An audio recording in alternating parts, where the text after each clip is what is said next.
ఇవాళ దేశంలో ఉపాధి ఉద్యోగ అవకాశాలు నిర్వీర్యమవుతున్నటువంటి పరిస్థితి ఉంది. దేశంలో ఉన్నటువంటి బీజేపీ పాలకులు కనీసం ప్రభుత్వ రంగాలని ప్రైవేట్ పరం చేస్తూ కనీసం ఉపాధి అవకాశాలు లేకుండా చేస్తున్నటువంటి ఈరోజు కనపడుతున్నది. రోజు రోజుకి కొన్ని లక్షల మంది మరి ఉపాధి లేక ఉద్యోగాలు లేక ఇవాళ అనేక రకాలైనటువంటి సమస్యలకు కారణమవుతున్నటువంటి పరిస్థితి ఈ పాలకులు తీసుకొస్తున్నారు. ఇవాళ మన రాష్ట్రంలో చూసాం, దేశంలో చూస్తున్నాం. రాష్ట్రంలో జాబ్ క్యాలెండర్ని ప్రకటించినటువంటి రేవంత్ రెడ్డి ఇప్పటివరకు 55,163 ఉద్యోగాలు ఇచ్చానని ప్రచారం చేసుకుంటున్నారు. కానీ కొత్త ఉద్యోగాలు ఇవ్వకపోగా లేదా ఉపాధి అవకాశాలు కల్పించలేకపోగా ఇవాళ కొత్త నోటిఫికేషన్లు జారీ చేయనటువంటి పరిస్థితి ఉంది. అందుకనే ఇవాళ ఈ రాష్ట్రంలో కానీ కేంద్రంలో కానీ ఉపాధి అవకాశాలు కానీ ఉద్యోగ కల్పనలు కానీ ఇవాళ ఈ ప్రభుత్వాలు వీటి దృష్టిలో ఉంచుకోవటం లేదు. నేడు యువతరము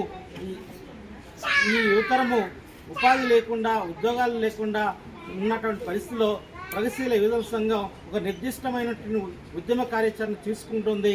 ఇవాళ ఒకవైపు తెలంగాణ రాష్ట్రంలో అనేక మద్యము వేరులై పారుతున్న పరిస్థితి, గంజాయి వేరులై పారుతున్న పరిస్థితి.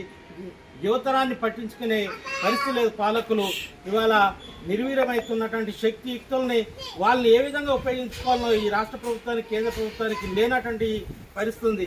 అందుకనే ఇవాళ పెద్ద ఎత్తున ఉద్యమం చేయాల్సినటువంటి అవసరం ఉంది. ప్రగతిశీల యువజన సంఘం రాబోయే కాలంలో భగత్ సింగ్ వారసత్వాన్ని పునికి పుంచుకొని ఆయన సామ్రాజ్యవాదానికి వ్యతిరేకంగా ఉద్యమించాడు. అట్లాగే దేశ స్వతంత్ర ఉద్యమంలో కీలకమైనటువంటి పాత్ర పోషించాడు. అటువంటి స్ఫూర్తిని ఈ దేశంలో యువతరం కొనసాగించే విధంగా క్రియాశీలకమైన పాత్ర పోషించే విధంగా ప్రగతిశీల యువజన సంఘం ఉంటుంది.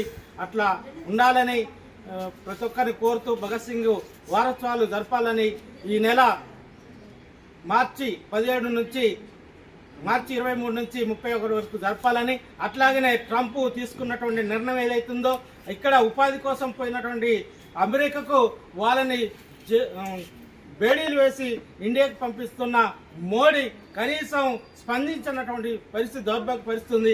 అందుకని మార్చి 15వ తారీఖున దిష్టిబొమ్మ కార్యక్రమం చేపట్టాలని ప్రగతిశీల యువజన సంఘం పిలుపునిచ్చింది. పెద్ద ఎత్తున ఈ కార్యక్రమం పాల్గొనాలని విజయవంతం చేయాలని కోరుతున్నాం.